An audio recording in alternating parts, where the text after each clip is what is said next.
Welcome to Scaryside. We bring you true, original, paranormal stories you won't find anywhere else. Make sure to subscribe so you don't miss out. After hearing this story, you might want to hold on to your blanket a little tighter tonight. You wouldn't want something pulling it off of you in the middle of the night. Blanket thief. My life was one strange occurrence after another. I became accustomed to encountering unexplained things and trying to find logical explanations for them. At the age of 17, I had a sweet, loving, cuddly dog that adored me. She never left my side and followed me everywhere. Every night, she slept on a pillow beside my bed. Ever vigilant and protective of her master, she guarded me through the darkness. My father was a militant man. When he said jump, you jumped immediately and without any hesitation. His home was his castle, and he did as he pleased, with one exception. No one, not one soul, not even my father, was allowed to cross the threshold into my bedroom if I was in the bed. If my feet hit the floor, all was fine, but if I was in the bed, she guarded me with the vigilance of a warrior. A few people, brothers, sisters, parents, and friends, all tested this theory and were met with a growling beast until she was called off by my feet hitting the carpet. My protector had one fault. She loved to steal my blankets. On numerous occasions, I would be awakened by her dragging the blankets from my bed. I would simply reach down to the foot of the bed without sitting up, pull them back up over myself, and return to sleep. On some occasions, I would wake up in the morning with my blankets on the floor, an acute face looking up at me from her comfortable nest. On one particular night, at about 5 a.m., I was awakened by the sound of my guardian growling with more robustness than she usually expressed to a would-be bedroom perpetrator. I called her off and made her return to my side, as there was no one at my door. Previously, this may have raised a concern. However, currently, this was not totally unusual behavior, as lately she had done this a few times during the day and a few times at night. I guess she was seeing a new reflection on a wall or something of that sort that burdened her. I thought, tomorrow, I should look into what had changed in the house that was unfoundedly alerting her. And then I snuggled in. Sleep. Sleep, I said to myself. I needed to return to sleep. But within minutes, my buddy was standing at the threshold of my bedroom door, staring off into the abyss, growling at nothing. The hair of her back stood on end. Her teeth shone white in the dim reflection of the moonlight in the room. Every muscle in her body was tense and prepared for attack at any second. In vain, I called her to me, yet her eyes never strayed from her target, not for a second. I had never seen her so angry or focused. It was then that I intentionally sat up, put my feet to the carpet, and called her off the would-be imagined invader. With my feet on the floor, I moved across the room, nudged her bottom and got her attention, and called her off. Reluctantly, she returned to my side and settled into her pillow with a moan of dissatisfaction, and we both prepared to return to our dreams. I dozed off for a short time, only to be disturbed by the familiar feeling of my blankets slowly and ever so carefully being pulled off of the bed.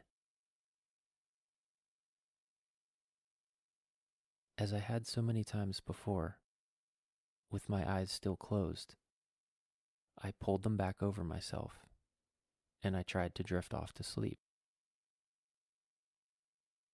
Normally, this was the end of the blanket tug of war. But not tonight. No, not tonight. Again, the blankets began to move. Carefully, slowly, methodically off of the bed. Once more, without opening my eyes, and with very little movement, I reached down below my feet, grabbed what remained on the bed, and pulled the blankets back. Again, I prepared for slumber and grumbled at my best friend, who would surely be disciplined for this in the morning. All snuggled in, I began to drift away. To my dismay, the blankets moved again. Very, very slowly and carefully. Almost imperceptible at first, and then intentionally. The blanket being completely removed. This time, I had had enough. I opened my eyes and sat up, prepared to do final battle with the blanket-stealing dog, who had seemingly lost her mind tonight. To my surprise, my vigilant guardian was not at my side. She was nowhere near my bed. She stood looking at me, eyes giant, from across the room. The blanket lay on the floor, where she normally would have been, uninhabited. At this point, I did what anyone would do. I grabbed my blankets, covered my head, and hid in my impenetrable fortress, protected from the darkness by the magical force field created by any blanket. I lay perfectly still, reliant on the dependability of my fortification. It was then that it happened. I felt it, a being, a force, something with great intention. A cold, tangible entity entered my body through my feet, came up through my body, and exited through my head. It took only a second or two from entry to exit, but it was real and as physical as the dog by my side. As it left my body, there was a recognizable thud in the wall above my head. A sound as though a baseball was thrown at the wall. And it was over. I sat there in shock. And I knew it. Right then, I knew it. I did not know how or why, but I knew it with certainty. My father's uncle had died. Not someone that I was particularly close to, someone that I had hardly known. But I was absolutely confident he had passed. About 15 minutes later, the phone rang, breaking the silence of a slumbering family, and woke the house.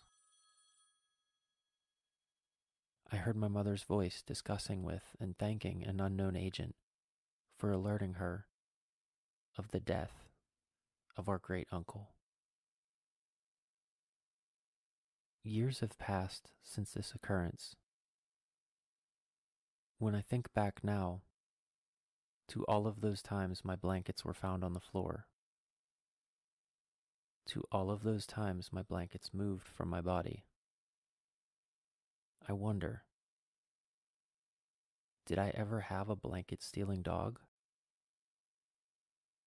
Or was it always something else? But that is another story. If anyone has ever experienced something like this before, we would love to hear about it. Please comment or email us at scarysidetales@gmail.com. And don't forget to subscribe if you enjoyed this story.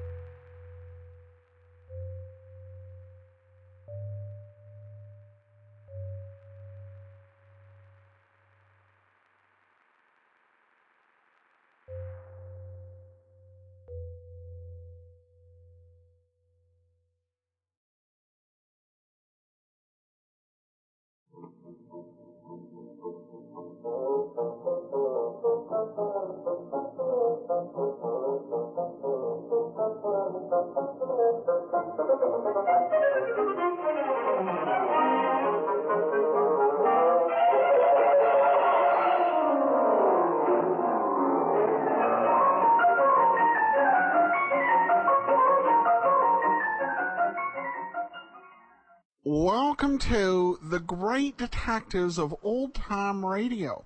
From Boise, Idaho, this is your host, Adam Graham. If you have a comment, email it to me, box13@greatdetectives.net. Become one of our friends on Facebook, facebook.com/Radio Detectives. Well, our listener support campaign continues. I appreciate everyone's support as we continue this listener support campaign. Now, as I've mentioned before, throughout the rest of the year, all donations of $7 or more receive access to our premium site. But during the listener support campaign, any donations of $20 or more will get an extra special thank you gift. At the $20 level, I will gladly send you one of my ebooks, either one of the fiction ones, such as Powerhouse Hard Pressed or Fly Another Day, or there's also my kind of manifesto on why I enjoy Golden Age entertainment and what makes it so special, what made the Golden Age golden. Either one of those are available at the $20 level. At the $50 level, we have your choice of any of the great BBC Radio 4 Marple or Poirot radio dramas that we can get for you off of Audible. So you go and support the show at support.greatdetectives.net. Well, we are now to our last episode of Mr. Moto, and the title of the episode is The Dry Martini. Let's enjoy. A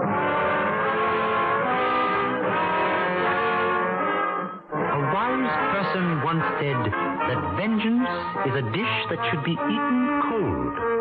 In the case of the dry martini, the avenger drank his vengeance from a cocktail glass.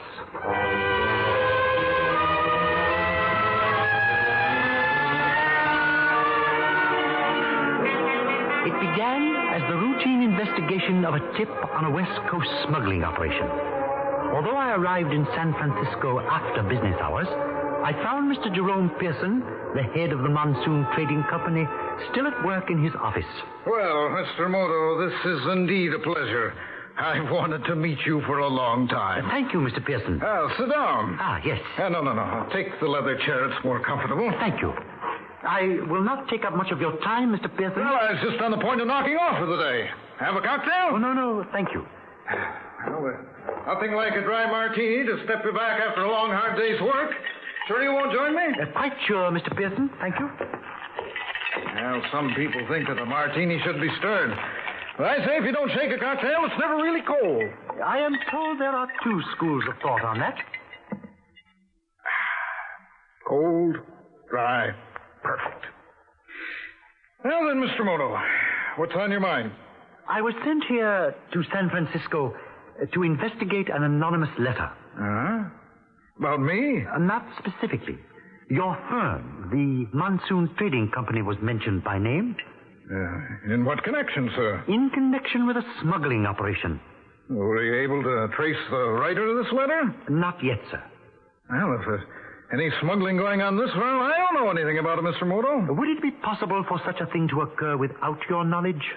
I don't know how. All our shipments are checked through customs in the ordinary manner. All our records, invoices, bill of lading, and so on are double-checked by the customs people and by us. What do you deal in for the most part? Oh, textiles, straw matting, that sort of thing. We import chiefly from India and Malaya. Yes. Pardon me. Certainly.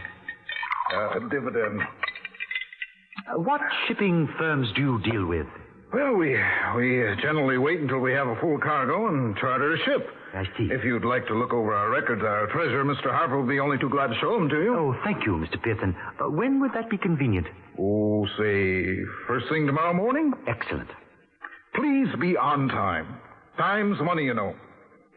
By the way, Moto, my chauffeur's parked downstairs if you'd like him to drive you anywhere. I pay him a large salary, and he might as well be earning it. Oh, thank you, but my hotel is only a few blocks away. Well, I was just going to mix another batch of martinis. Sure you won't join me? You are so very, very kind, Mr. Pearson, but I'm afraid I must refuse. Well, Oops. Hey, that drink really got to me. Good night, Mr. Moto. It's been a pleasure. It's an honor to make your acquaintance. Thank you, Mr. Pearson. And good night. Oh, there'll be spring through the sea. As I closed the door, Mr. Pearson was happily preparing another shaker full of dry martinis. As I emerged from the building, I noted a large limousine of foreign manufacture standing in front of a no parking sign. A uniformed chauffeur was leaning against it. Hey, you. Are you addressing me, young man? Yeah. You come from the Monsoon offices? That is correct. You are Mr. Pearson's chauffeur? Yeah. What condition did you leave him in? A condition? How many martinis? He was preparing a second shaker when I left him. Uh-oh. I better get ready to pour him out of there. Before I had time to ponder on the behavior of Mr. Pearson's chauffeur and his abrupt departure into the building, a second car, a taxicab, drew up behind the limousine, and two more worried-looking people emerged from it. A plump, heavy-set man carrying a briefcase, and a thin, sharp-faced woman also carrying a briefcase. Excuse me, sir. Did you see a chauffeur in this car a moment ago? Why, yes. He just went into the building. Oh, I hope we're not too late.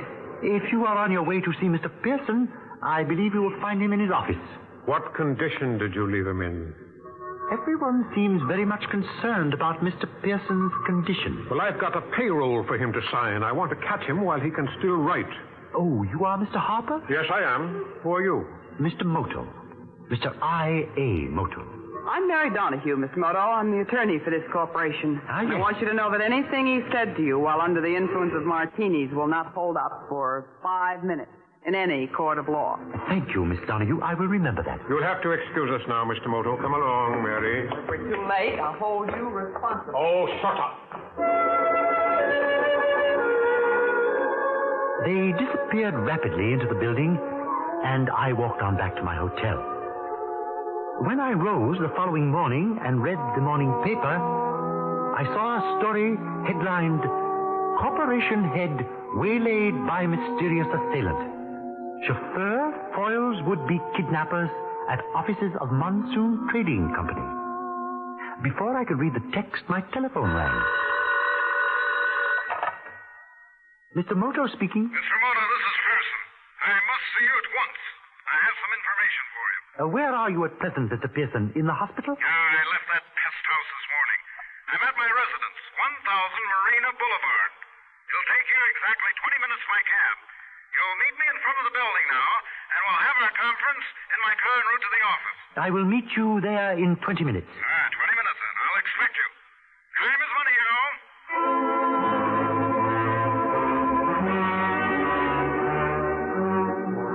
As my taxi drew up to the curb in front of the canopied entrance, I saw Mr. Pearson pacing indignantly up and down before the building. His grey Hamburg hat was perched atop an outsized turban of gauze bandage. Moto. Well, you're exactly 1 minute and 22 seconds late. But now, Pearson, don't apologize. Only waste more time. Come along. Yes, sir. Car's just around the corner. Pay that chauffeur a large salary. Mustn't keep him waiting. I suspected as much. Do you drive a car, Mr. Moto? Why, yes. May I ask... Oh, never mind. I see him. See whom, Mr. Pearson? Now, that rascal chauffeur of mine asleep in the back seat. Get out of there, Mr. Pearson, watch out! I was behind Mr. Pearson and slightly to the right. The shock of the rapid-fire 30-caliber bullets lifted him off his feet and knocked him against me. Before I could regain my balance, the gunman had jumped out of the limousine and into a gray sedan that was double parked alongside. It was soon lost in the welter of traffic on the boulevard, but I did succeed in getting the first 3 numbers of the license plate. At that moment, a fragrance of perfume tempered the exhaust fumes from the teeming street, and I turned to face a very, very attractive, very, very distraught young woman. Who did it? You saw him. Don't lie to me. Now, madam, I suggest you get yourself under control. Why don't they come? Where's Very- the ambulance? Please.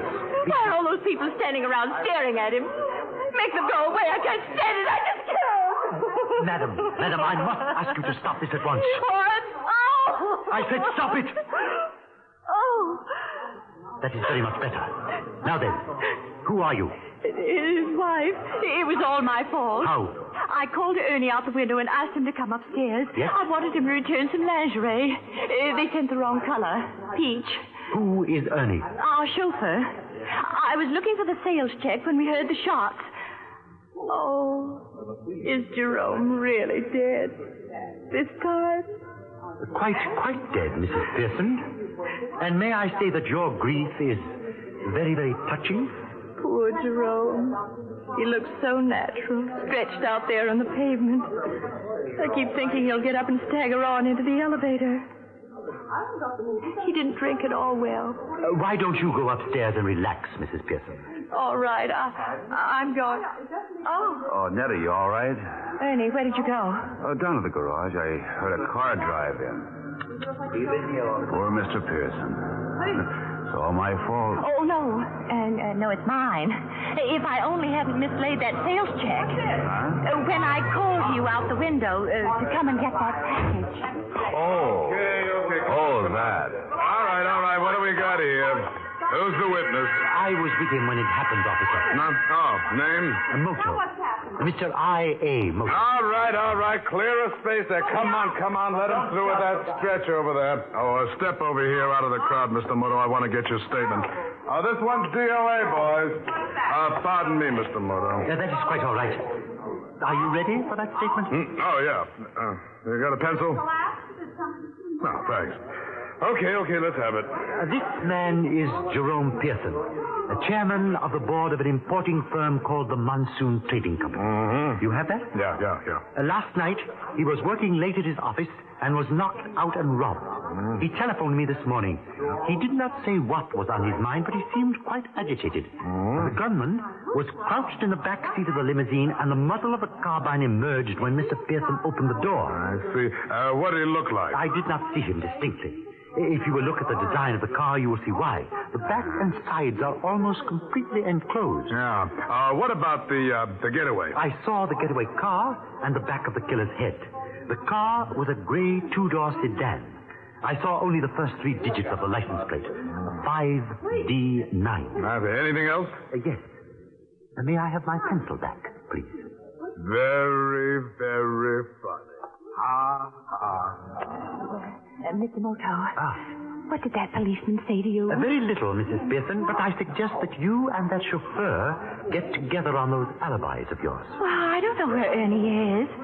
Oh, but please, Mr. Moto, I can't face their questions just yet. I'm afraid you will have to... Would it be legal if I just avoided them till I can collect myself? I do not know about the legality of the matter, Mrs. Pearson, but it would most certainly be wise. Where can we talk, Mr. Moto? Have you any suggestions? Well, there's a little cocktail lounge up on Lombard, but Ernie and I'll... it's just around the corner. Very, very convenient. I suggest we go there, Mrs. Pearson. It's a darling. And it was all against my mother's advice. I should have listened. But that's why I married Mr. Pearson. Yes, very, very interesting. That brings us up to 1943, and it is only 11:45. You're just like him, always holding a stopwatch over my head. Always, Mrs. Pearson? Well, he drank, you know. Yes, I believe you mentioned that. But it's much more important than you think. He often fell down and bumped his head. Are you suggesting that your late husband's mysterious assailant was a double martini? 2 pitchers full before dinner. Ernie often had to carry him up to his office. Do you know why he was working late last night, Mrs. Pearson? He had an appointment with the vice president of the firm, Mr. Harper. Ah, yes. Something had come up and he wanted Jerome to sign some papers. I don't know what. It wasn't the first time. I waited outside in the car. You were in the car when Ernie spoke to me? Oh, yes. And then he came back to the car, and we talked. Ernie appears to have alibis upstairs, downstairs, and all around you, Mrs. Pearson. Well, then when the others came out and Jerome didn't, Ernie went upstairs to see why. The others? Oh, you mean Mr. Harper and Miss Donahue? Yes. She's the attorney for the company. I know that. But if you think everything was legal between those two, well, after all, who am I to call the kettle black? Mrs. Pearson, what are you trying to tell me? Between you and me, Mr. Moto, I think that Donahue woman knocked him down a flight of stairs. In his condition, he'd never remember. Why are you so anxious to incriminate Miss Donahue? Well, what would you think? She was the last one out of the building. Why did you not tell all this to the police when they investigated the attack on your husband last night? Well, I didn't want to talk about his drinking. Things were bad enough already. That would just have been the end. I see. And what do you want me to do for you, Mrs. Pearson? Prove that Mary Donahue did it and Ernie didn't. I think I can rely on you to take care of Ernie. Oh, no. No, I don't want to alibi him unless I have to. He might get the wrong idea. Wrong idea? He might think it meant I still care for him, and I don't. Oh? I just can't stand him anymore. The way he chews on those toothpicks is just the end. And besides, if his alibi is too good, I might have trouble about that carbine I found in the back seat of my car. Yes, but Mrs. Pearson, Mrs. Pearson, did you say you found a carbine in the back seat of your car? Yes, and for all I know, it may be the gun that killed my husband. Where was your car at the time your husband was killed? In the garage, in the basement of the building where our apartment is. That is where Ernie appeared from just after the accident. He didn't make any secret of it, remember? He said he heard a noise and went to... You did not allow him to say very much. Tell me, this car of yours, is it a gray two-door sedan? That's the whole point. And the car the murderer escaped in... Was a gray two-door sedan. What is the license number of your car, Mrs. Pearson? Wait, it's on my key ring. Here. 5D9. That is quite sufficient, Mrs. Pearson. Why did you not tell me this before? I couldn't get up the nerve, Mr. Moto. After I heard you tell the policeman the gun that killed Jerome was a carbine, and the gray sedan and all that, it's the end. I agree, Mrs. Pearson. It might very well be the end. For Ernie. Well, I don't care if it is. The way he's always wandering off the job. I mean, it is just the end.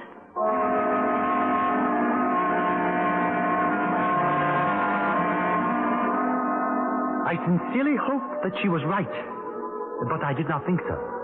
And when I went to examine the gray sedan in the garage, I knew it was far from the end of the matter. It was the getaway car. But Ernie had turned into a very, very poor suspect. He was crouched on the carpet between the front and rear seats. He had been shot at closer range than Jerome Pearson, and the killer had used only one bullet in the base of his brain. I decided my next call would be on Mr. Harper. Monsoon Trading Company, good afternoon. I'm sorry Mr. Harper's in conference. Yes, I'll see that he gets your message. What can I do for you, sir? I would like to see Miss Donahue, please. Miss Donahue's in conference with Mr. Harper. That is splendid. I wish to see them both. I have orders not to disturb them. Thank you, but that is quite unnecessary. I will do so myself. But there's a gentleman waiting ahead of you, sir. Yeah. See, I just shoved this line. I'd push you in ahead of me, huh? I got personal connections here, mister, see? Me and the chairman of the board were... I got connections, see? I'm getting very nervous with the sinus trouble, you follow me? I gotta see Harper. I will be very glad to tell Mr. Harper that you are here, Mr... Tell him, push him, Martin. Yes. Tell him I ain't taking no runaround. Tell him I got other contacts, only I'll listen to the reason. I gotta have a fix right now. I settled for half, only no rubber checks. They owe me. I will be most happy to deliver your message. Please, just relax. Yeah. You tell the chairman of the board. You tell him I got a monkey looks like his brother. Now, look here. I left specific instructions. Unfortunately, Mr. Harper, my business with you and Miss Donahue at the moment must take precedence over your business with each other. Well, I'm glad you're here, Mr. Moto. You know that this embezzling old fool's actually had the nerve to threaten me. Excuse me, Miss Donahue. I presume you are referring to Mr. Harper. Who else but the Dean of Double Entry? That's a lie. Now, look. Why does he keep stalling when I ask him to see his books? Ask him that, Mr. Moto. But I'm the attorney for the corporation, and I have to make a tax return. Well, you won't need the books for that. The Monsoon Company is broke. Oh, did Jerome Pearson ask for explanations? Is that why you killed him? Listen to her, Mr. Moto. This is the hag who just informed me that she now owns 55% of the common stock of this corporation. Is that true, Miss Donahue? Certainly it's true. I bought up Jerome's debts and threw an attachment on his stock. Perfectly legal. But not very ethical, was it? Well, you met him. He wasn't competent to run the firm. Dry martinis, one after the other. They came in very handy last night just before you pushed him down the stairs. Now, just a minute. I think you better be specific when you make an accusation like that, Mr. Harper. Gladly. You tricked Jerome into changing the beneficiary of his insurance. From whom to whom? The beneficiary was that muddle-headed wife of his, and he changed it to the Monsoon Trading Company, a corporation of the state of California. Which I gather is now mostly yourself, Miss Donahue. You're writing the wrong brief, Mr. Moto. Huh? You can't try a corporation for murder. A personal responsibility can be fixed. Not a stockholder, and that's all I am. I believe you have a point there. On the other hand, Mr. Harper as treasurer and first vice president. All right, Mr. Moto. What do you want? I want to see those canceled checks. Gladly, Mr. Moto. Just step into the next office. I was somewhat surprised at his sudden willingness to cooperate. But when I had finished examining the canceled checks, I was even more surprised. The Monsoon Company's payroll contained more checks for salesmen than the total net profit on legitimate imports, which was considerable. The most frequently recurring payee of these checks was a person named Jacob Martin. I recall the very nervous gentleman in the reception room who gave his name as Pusher Martin. Well, Moto, are you satisfied? Yes, thank you, Mr. Harper. Wait a minute. What's your game, Moto? Huh? Any child can see that those figures don't add up right. I am not interested in your business difficulties, Miss Donahue. I am not even interested in whom killed Mr. Pearson. I am only interested in the motive behind his death. Well, she did it. Because she cheated her way to the top of the firm only to find that nothing could save the business but Jerome's life insurance. Now, wait a minute. I came here to investigate a tip on dope smuggling through your import business. What? Yesterday evening, Mr. Pearson seemed to have nothing to tell me. Last night, someone apparently attempted his life. This morning, on the telephone, he said he had something important to tell me. He died before he could tell it. I think I know now what he wanted to tell me. What was that? That Mr. Harper, through juggling the books, was able to carry on a smuggling operation without Mr. Pearson's knowledge. Recently, Mr. Harper appears to have been caught short, and you took advantage of the fact, Miss Donahue. That was Pearson's fault.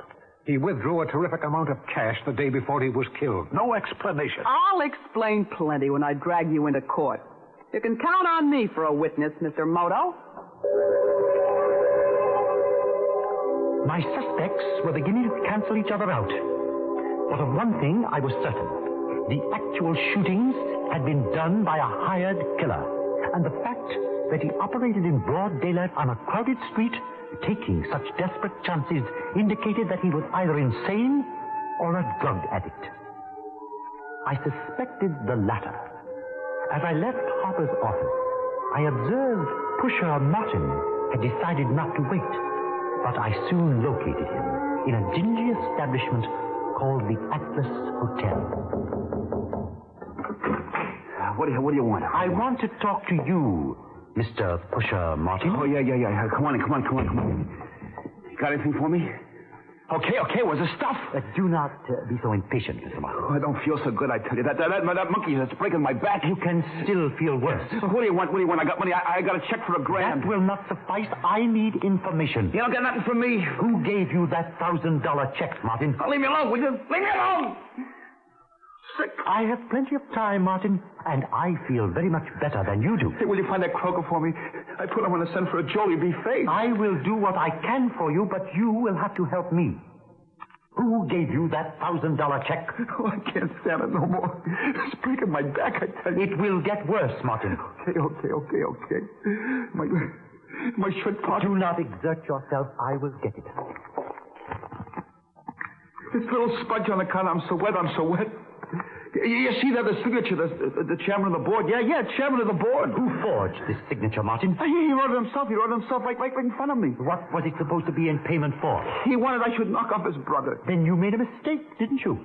Huh? He's dead, ain't he? Exactly. For the papers, they got it wrong. That was his brother. His twin brother. That other guy, the chauffeur, he kept hanging around the garage. I had to burn him, too, to get out. Do you know what you are saying? Yeah, I don't feel so good, so I know I'm making sense. Oh, I got to sweat something terrible. Do not distress yourself, Martin. You will be in a very nice, cool place very shortly.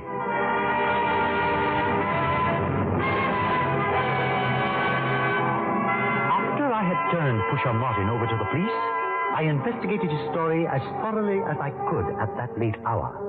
Apparently, it was quite impossible that Mr. Pearson could have had a brother, twin, or otherwise. He was the first child. His mother died in childbirth, and his father died 1 month later.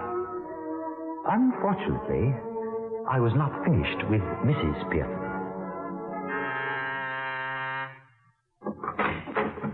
Mr. Moto, I've been calling, trying to reach you. I've been so worried. Oh, it's just the end. This time, Mrs. Pearson, you may be right. Can I fix you a drink? There's nothing in the house but those prepared martinis Jerome used to drink. Is that all right? I have never tasted prepared martinis, but I should be interested in sampling one of those, Mrs. Pearson. I could use one myself. What did you think of Mary Donahue? Isn't she the end? A most interesting lady. I find you all most interesting. Jerome used to drink them cold, but I put in even more ice than nasty without. Thank you. Hope it doesn't make you fall down the way it did poor Jerome. Yes, indeed. Well, cheers. Cheers? What's the matter? Too dry for you? Did you open a fresh bottle when you made these? Why, yes. What's the matter? Where is that bottle, Mrs. Pearson, please? Right there by the ice bucket. Ah. Is this all your husband ever drank? Yes. Gallons of it. It's a special brand. There's a whole case underneath. I'd like to examine that. Go right ahead. Help yourself. The same. And this one, too. Mrs. Pearson, you are quite sure that this is all your husband ever drank? Why, yes. He even took it with him to bars and people's homes. I see. He'd sit and drink them right out of the bottle like a little child. Then he'd be falling down drunk, of course. That's how we lost so many friends. They dropped us just like... Like flies, I believe you said before. It was the end. Excuse me. Who are you phoning? Patience, Mrs. Pearson. And I think you will be very enlightened.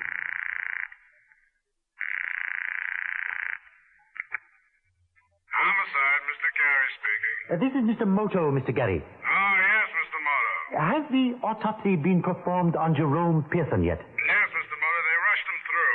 Do you have the report at hand? Yeah, right here in front of me. Ah, very good. Funny thing, Mr. Moto, the doctor said they could have saved themselves the trouble. Huh? He would have been dead in a week or two without assistance. He was ill? What ailment, Mr. Gary? Brain tumor, malignant. Was there any alcohol present in the body? No, none from drinking, Mr. Moto. Is there a notation on the head wounds? Yeah, accidental fall due to periodic fainting spells. Part of his condition. Thank you, Mr. Gary. Thank you so very, very much. What is it, Mr. Moto? Were the martinis poisoned? No, Mrs. Pearson. Quite the contrary. The martinis your husband drank contain nothing but colored water. Well, then what made him get so drunk?